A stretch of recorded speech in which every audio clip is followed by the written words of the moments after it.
So today I woke up at 3:30 a.m. After only sleeping for 3 hours, I got straight to the grind, baby. It never stops, you know how it is. I don't think a single wealthy person that I know ever said that they're grinding, you know what I mean?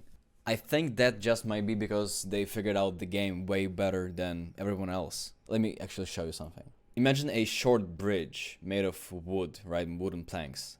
On one side there is a cookie, and a cookie can symbolize many things, but for the sake of example, let's let it symbolize the goal, right? Think about the goal that you currently have.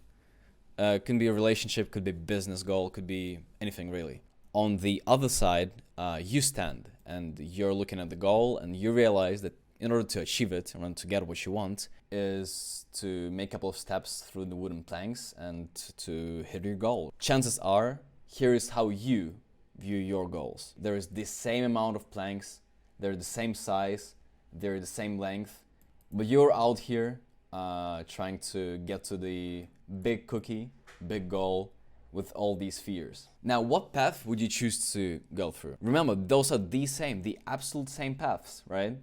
The snakes won't hurt you if you don't fall, and the spikes won't hurt you if you don't fall either. So, really, the actions that you have to make in order to get here and here are the absolute same.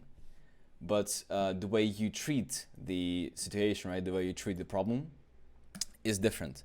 And this is how hustlers view their problems, right? They need some sort of enemy, they need constant obstacles, when in reality, if you take away all of this, it's the absolute same journey. Oh fuck.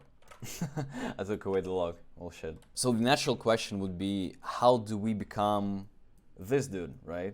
How do we become the dude that doesn't see the obstacles? Or he does see the obstacles, but then doesn't really react to them. My take on it and my explanation is not going to be some stoic, proverb bullshit. It's going to be pretty scientific here. So here's what psychology says about those two scenarios. And right now I'm going to oversimplify it, right? I'm going to make it very simple. For our convenience, I'm going to call these two types of areas of brain as a lizard brain, as in the one that's responsible for activating fight or flight, and basically the part of the brain that is responsible for you not to die, like right now. And the neocortex. The neocortex is actually responsible for generating analytical thoughts and kind of getting you from point A to point B. When prompted with the same task, those two brains, have very different outcome, right? Here you might want to, let's actually see right here, right? What happens when you prompt the lizard brain with the task? It is aware of a stimuli because it wants a cookie, but then it also is aware of danger, meaning there are spikes and there are snakes. Last time I checked, spikes are dangerous and snakes bite. So when you're in the lizard brain mode, you're not thinking straight and you're not even asking the right questions, right? You're not prompting yourself with the right stuff. So the thoughts that might pop on into your head is, I need to kill all the snakes because then I will be, safe. I need to remove all the spikes. I need to make sure I don't hurt myself. What if the cookie is not worth it at all, right? At the end of the day, and what type of snake is that? Like some dumb shit that you're prompting yourself. Before I move further, there are two very important things that I need to tell about this kind of way of thinking. One is that you get reset to a lizard brain automatically every time you see danger, right? There is nothing, well, almost nothing you can do about it, right?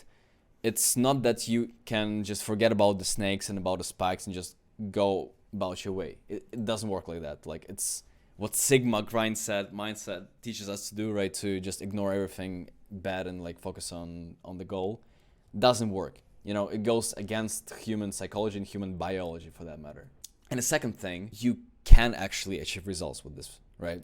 When being in this state, you can actually achieve results. Let's say that you go out there in the pit, right? And you kill all the snakes and you get rid of all the spikes, right? And you actually do it. But at the end of the day, right, your result will be so diminished because you put in so much work and you only got away with like a bunch of cookies.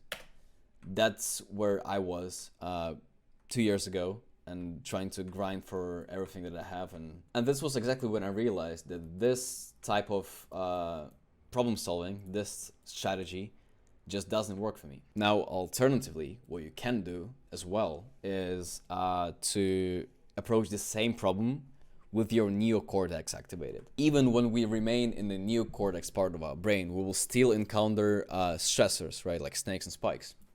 And if, despite having all the stressors in the form of spikes and snakes, you will have your neocortex activated still, you'll just walk through the wood planks and get a cookie. And so if you hear me say that, you know, the lizard brain activates automatically when you see danger, you might be wondering, like, how do I do that, right? How do I remain my neocortex activated here?